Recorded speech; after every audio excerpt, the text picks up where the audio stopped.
Aujourd'hui, lundi 16 mai, 15e jour du mois de Iyar. Tout d'abord, je voudrais dédier ce cours Leilui Nishmat Kamra Bat Sultana Benishou, qui nous a quittés le 15 Iyar comme aujourd'hui. C'est l'année. Et Abraham Ben Dona Lahmani, qui nous a quittés le 17 Iyar, ainsi que Yosef Ben Yehuda Ben Driem, qui nous a quittés le 28 Iyar, et Shlomo Bar Aziza Ben Ishou, qui nous a quittés aussi le 28 Iyar. Tiye Nafsham Tzirura Bitzura Chaim. Je voudrais par la même occasion souhaiter un très bon anniversaire à Lior Eliyahu Azoulay et à Aaron Israël Yitzhak Chai, à qui je leur souhaite jusqu'à 120 ans et en bonne santé, et que Bezrat Hashem, on puisse se voir pour la bar mitzvah et pour le mariage et pour que des Besorot Tovot, que des bonnes nouvelles avec l'aide de Dieu. Je voudrais souhaiter Refoua Shlema à tous ceux qui en ont besoin. J'ai en tête plusieurs noms, mais je ne voudrais pas les citer pour ne pas vexer quiconque. Mais en tout cas, je pense à eux, plusieurs membres de la communauté d'Alfortville, des hommes, des femmes, qui malheureusement ont des grands problèmes de santé. Qu'Akadosh Baruch Hu puisse leur envoyer à tous, sans exception, Refoua Shlema. Chers amis, cette semaine est une semaine très bien chargée. D'abord, dimanche, c'était le 14 Iyar. Nous appelons ce jour-là Pessar Sheni, Pessar numéro 2. À titre personnel, et vous le savez très bien, que je ne connais pas d'autres fêtes qu'on appelle numéro 2. Rosh Hashanah numéro 2, ça n'existe pas. Sukkot numéro 2, ça n'existe pas. Pourri numéro 2, ça n'existe pas. Pessar numéro 2, ça existe. Pessar Sheni, c'est bizarre. En quoi cette journée est si importante et différente des autres? Une. Et deuxième question, sachez que ce jour-là, c'est aussi la Hiloula de Rabbi Meir Baal Hanes. C'est la Hiloula de ce grand personnage, ce grand élève de Rabbi Akiva, qui, parmi les 5 élèves qui sont restés vivants après malheureusement l'épidémie qui a ravagé les 24 000 élèves, il y a 5 élèves qui sont restés, dont lui et Rabbi Shimon Bar Yochai, que nous allons parler un peu plus tard. Et c'est grâce à eux que nous avons la Torah aujourd'hui. Nous avons donc la Torah orale et toutes les explications. Permettez-moi de vous donner une petite explication très rapide sur Pessar numéro 2, Pessar Sheni, le deuxième Pessar. Eh bien, à l'époque du Beth Amikdash, la veille de Pessah, le 14 Nissan, les enfants d'Israël étaient appelés à offrir le Korban Pessah.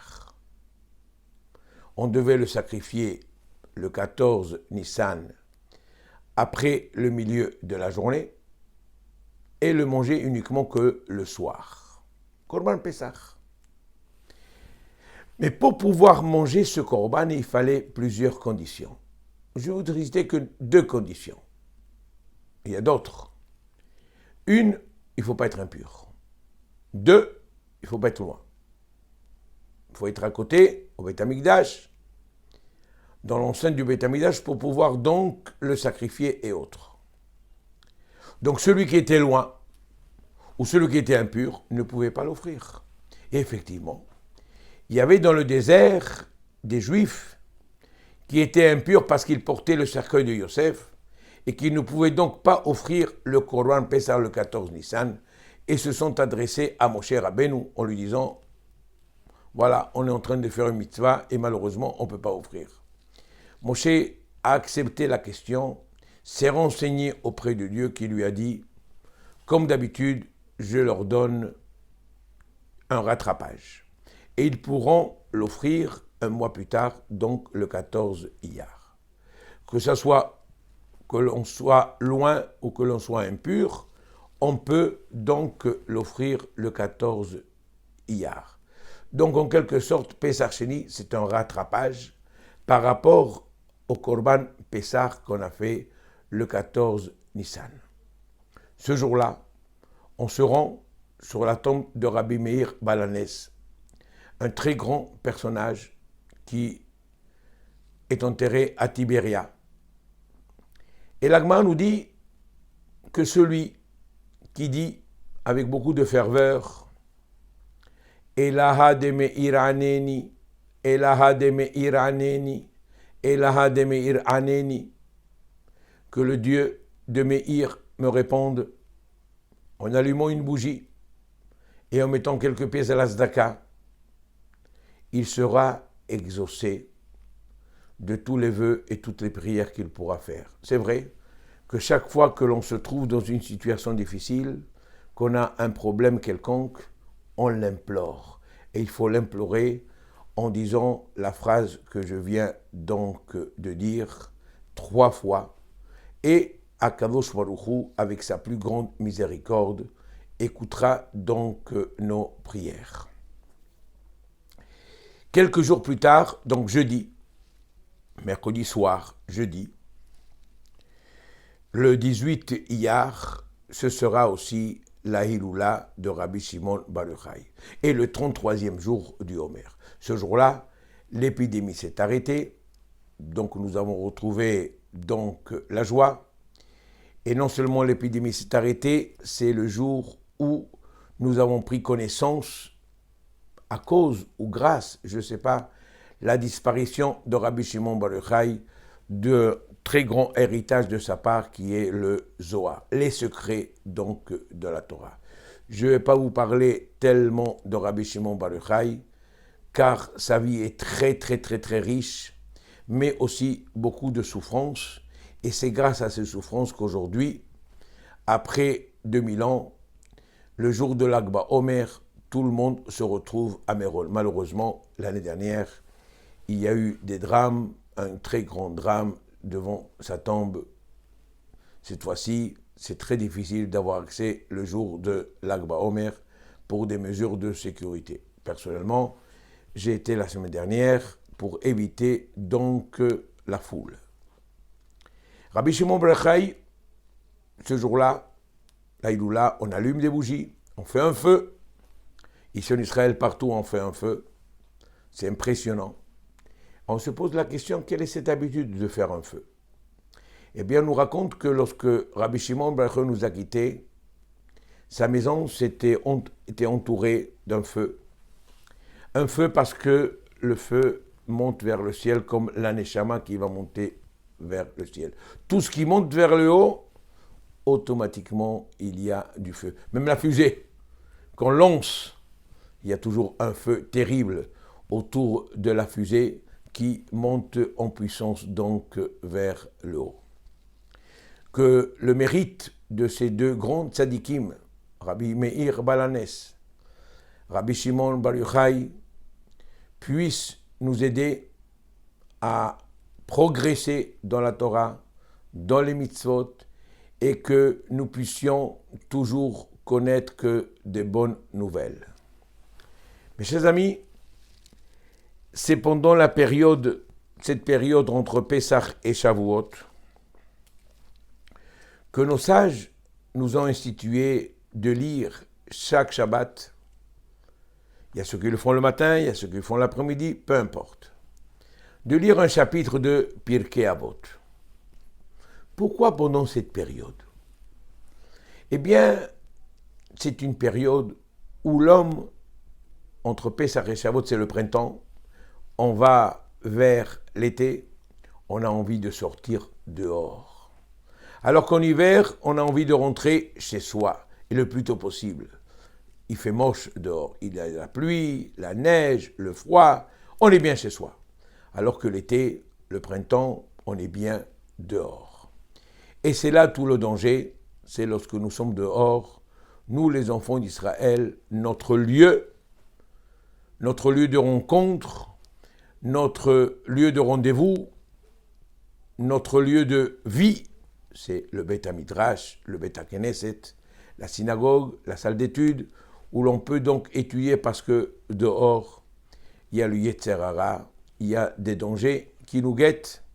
Le manque de Tzniut, par exemple, pendant cette période, et malheureusement que nos yeux ne doivent pas voir pour ne pas être influencés. Et c'est la raison pour laquelle nos Chachamim nous ont donc demandé de lire Pirkei Avot pendant cette période. Mais tous les chapitres de Pirkei Avot, ils sont extraordinaires. Je dirais c'est un livre de chevet que tout le monde, je dis bien juifs et non-juifs, doivent avoir près de leur lit et lire au quotidien, chaque soir, avant même de s'endormir, bien que dans ce livre, vous ne trouverez pas des lois de Shabbat, ni de lois sur la cacheroute, ni de lois de quoi que ce soit. Il y a uniquement des règles de vie pour comprendre qu'est-ce que c'est donc la vie et comment doit-on donc se comporter. Je me rappelle, il y a une trentaine d'années de ça, je reçois un jour un coup de téléphone à la synagogue d'un professeur de psychiatrie de Saint-Maurice, le professeur Baruch. Il me dit, monsieur le rabbin, vous êtes le rabbin Alfortville? J'ai dit oui. Eh bien, est-ce que je peux vous voir? Est-ce que vous pouvez venir à mon cabinet? J'ai besoin de vous. Tiens, je me demande qu'est-ce qu'il a besoin de moi. J'ai rien compris. On s'est donné donc rendez-vous. Je raccourcis l'histoire. Je me suis rendu à son cabinet. C'est un très grand professeur à l'hôpital de Saint-Maurice. Je crois qu'il était même le chef de service. Il me dit, écoutez, monsieur le rabbin, je ne vais pas passer par mille chemins. Comme vous le savez, je dois garder le secret professionnel. J'ai plusieurs patients, dont certains sont juifs, et en plus, ils viennent d'Alfortville. Et vous êtes le rabbin Alfortville. Je sais quel est le médicament qui peut les guérir. Alors je lui dis, si vous connaissez le médicament, donnez-leur. Il dit oui. Non, c'est vous. Vous êtes le seul qui pouvait leur donner ce grand médicament. C'est lequel? Eh bien, prenez, s'il vous plaît, 1 heure par semaine, pas plus. Asseyez-vous, allez-y chez eux, je leur dirai, ou qu'ils viennent vous voir, et étudiez avec eux Pirkei Avot. 1 heure par semaine. Et c'est leur seule façon de guérir. Ils comprendront énormément de choses à travers Pirkei Avot. Et effectivement, j'ai été voir donc les personnes, donc je ne citerai pas donc les noms, et on étudié Pirkei Avot, Pirkei Avot, Pirkei Avot, car on trouve tout dans Pirkei Avot, à tel point que le sage nous dise que celui qui étudie Pirkei Avot et qui comprend Pirkei Avot et qui met en application Pirkei Avot devient un chassid, beaucoup plus qu'un tzaddik. Il devient un chassid, tellement Pirkei Avot est plein de mystères et plein de secrets uniquement de la vie au quotidien. Une des Mishnayot, très simple, qui est écrite dans le chapitre 3, si je ne me trompe pas, Mishnah He 5, nous dit que celui qui se réveille dans la nuit, Haneor Balayla, Ve'amealech Yechidi, ou celui qui marche dans la rue, tout seul, ou Apone Libo Levatala, ou celui qui dirige son cœur à des futilités, Mitrayev Menafsho. Il met sa vie en danger. Quelqu'un qui se réveille dans la nuit, quelqu'un qui marche tout seul met sa vie en danger. Qu'est-ce qu'il a fait de mal? Il n'a pas pu dormir, il est fatigué, mais il n'a pas pu dormir. Combien de fois ça nous arrive? Et il met sa vie en danger. Oui. Pourquoi? Parce qu'on s'est réveillé dans la nuit. Oui, ça arrive. Mais qu'est-ce qu'on doit faire? On doit allumer la télé pour voir un film et s'endormir, ou prendre un livre de Torah et lire Pirkei Avot s'il le faut. Eh bien, oui, nos sages nous disent, c'est un moment qu'on ne doit pas perdre. Le temps est très, très important. Le temps, on n'a pas le droit de le perdre. Bitul Torah, c'est une des erreurs que Dieu ne pardonne pas facilement. On doit vraiment gagner chaque seconde de notre vie. On s'est réveillé de la nuit, on doit étudier. On marche seul, on doit penser à des divrei Torah, à des paroles de Torah. Et tout ceci, donc, il faut étudier. Il faut venir et organiser des cours. Baruch Hashem, ici, ça ne manque pas, mais je sais qu'en France aussi, il y a des cours à droite et à gauche. Ce n'est pas en venant écouter le rabbin une fois par semaine son discours au moment de la lecture de la Torah ou un petit cours le samedi après-midi. Ça y est, j'ai étudié. Ça, c'est pas ça de l'étude. L'étude, c'est tous les jours. Il faut donc étudier. Chers amis, je voudrais attirer votre attention sur une mitzvah importante. Une mitzvah qui concerne uniquement ceux qui habitent en Israël. Ceux qui habitent en dehors d'Israël, ça ne leur concerne pas. C'est la Shemitah. Cette fameuse 7e année que nous avons le devoir de laisser reposer la terre. On n'a pas le droit de semer, on n'a pas le droit de labourer, etc. Il y a en Israël plusieurs personnes qui appliquent. C'est difficile, très très dur. Très très dur, quelqu'un qui a plusieurs hectares et toute sa parnassa dépend de ce qu'il a et pendant toute une année, fermeture totale de tout. Oui, il y a des gens que je connais en Israël, avec qui j'étudie tous les jours et toute cette année, ils ne vont même pas visiter leur champ, ils restent étudier, ils laissent à l'abandon donc tout leur champ de plusieurs hectares. Bon, la personne peut se poser la question, mais qu'est-ce qu'on va manger alors? La 6e année, la 7e année, la 8e année, qu'est-ce qu'on va manger la 7e année? Qu'est-ce qu'on va manger la 8e année? Puisque la 7e, on n'a pas le droit de travailler, et la 8e, alors qu'est-ce qu'on va manger? Puisque la 7e, on n'a pas. Eh bien, Akadosh nous promet dans la paracha que vous allez lire ce Shabbat, qu'il y aura une bracha, la 6e année, et qu'il y aura une récolte qui va suffire pour les 3 années. Autrement dit, si habituellement je ramasse 1000 tonnes chaque année, eh bien la 6e année, je ramasserai 3000 tonnes. 1000 tonnes pour la 6e, 1000 tonnes pour la 7e et 1000 tonnes pour la 8e. Ça, c'est pour ceux qui se posent la question. Parce qu'ils sont en manque de émouna. Mais ceux qui ne se posent même pas la question, parce qu'ils ont une confiance totale en Dieu, Dieu aussi va leur donner une bracha, mais sans leur donner les 30 000 tonnes. Ils auront suffisamment la 6e année, et ça va leur suffire, parce qu'il y aura la bracha pour les 3 années à venir. Oui, la bracha, c'est quelque chose de très important. Vous connaissez autour de vous des personnes qui gagnent beaucoup et qui n'ont rien à la fin.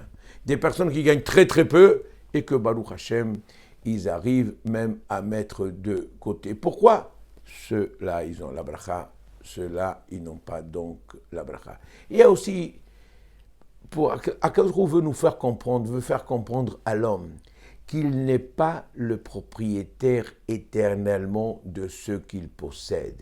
Il faut que l'homme sache que nous sommes uniquement, nous avons le mérite d'être riches, très bien, mais nous sommes dépositaires de cet argent, de ce champ, pour un certain moment. On nous arrête la 7e année. Nous disons, monsieur, maintenant tu n'es plus propriétaire. Maintenant, tu dois laisser ceci pour les autres, pour les orphelins, pour les pauvres, pour les veuves, etc. Mais toi, tu dois te mettre de côté. Faire prendre conscience à l'homme qu'il n'est rien sur terre, qu'il n'est pas propriétaire, que de jour au lendemain, il peut tout perdre. Et pour ne pas tout perdre, il y a une façon, c'est d'avoir la bracha. Et comment avoir cette bracha? En voulant toujours en permanence, et surtout pendant cette 7e année, aider donc les autres. Il y a aussi une deuxième raison très rapide, c'est que chaque année, l'homme manque le Beth Midrash, la salle d'études, 2 fois par an. 2 mois par an. Le mois de Nissan et le mois de Tishri. Parce que pendant ces 2 mois, on est occupé à semer, à récolter, etc. Le mois du Tishri et le mois de Nissan. Ça fait qu'au bout de 6 ans, nous devons à Dieu 12 mois d'études. Oui, parce que 2 mois par an, on n'a pas étudié. Pendant 6 ans, ça fait au total 12. Eh bien oui, c'est la raison pour laquelle Dieu nous demande une année entière, vous allez maintenant vous asseoir, vous allez étudier et vous allez me rembourser toute une année entière que vous n'avez pas donc étudié parce que pendant cette année, vous êtes tranquille, vous n'allez pas travailler la terre, donc vous allez consacrer 12 mois donc à Dieu.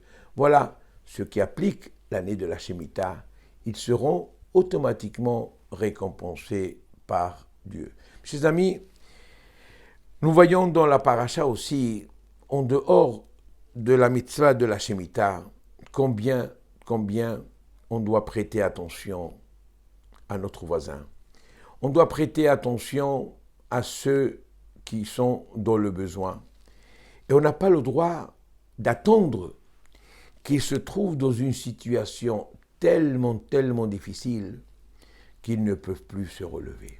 Verezak tabo, tu dois le soutenir. On doit le soutenir en l'aidant avant qu'il soit trop tard.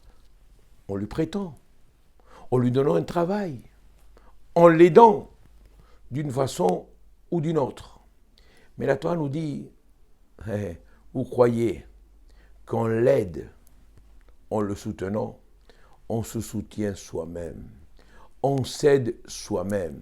Malheureusement, vous le savez très bien, que la roue tourne dans le monde. Et aujourd'hui, on a ce qu'on a, demain je ne sais pas. Il y a des personnes qui, du jour au lendemain, ont pratiquement tout perdu. Regardez, toutes ces millions, aujourd'hui, c'est une petite parenthèse, mais on peut comprendre, toutes ces millions de réfugiés ukrainiens qui quittent leur pays parce qu'ils veulent uniquement sauver leur vie. Ils ont tout laissé. Je dis bien tout laissé. Il y a ceux qui avaient de bonnes situations, ils ont tout laissé. Tout simplement parce qu'ils veulent vivre. Parce qu'ils veulent vivre. Ils sont à droite, ils vont à gauche, aux frontières, ils viennent en Israël, parce qu'il y a plein de juifs aussi, et ils viennent en France, etc. Mais on voit combien l'homme, du jour au lendemain, il peut tout perdre. Eh bien, Kadosh Baruch Hu nous demande, si je t'ai donné quelque chose, garde-le précieusement. Yevarechecha Hashem veishmerecha. Que Dieu te bénisse et te garde. Tout ce qu'Hachem nous donne, mais qu'il y ait donc la bracha pour que nous puissions donc l'utiliser à bon escient, le conserver et surtout profiter de ce que nous avons. Qu'Akadosh Baruch Hu nous aide à progresser davantage, à mieux comprendre et surtout à utiliser le temps qu'il nous donne pour le consacrer à l'étude de la Torah. Shabbat Shalom lekulchem.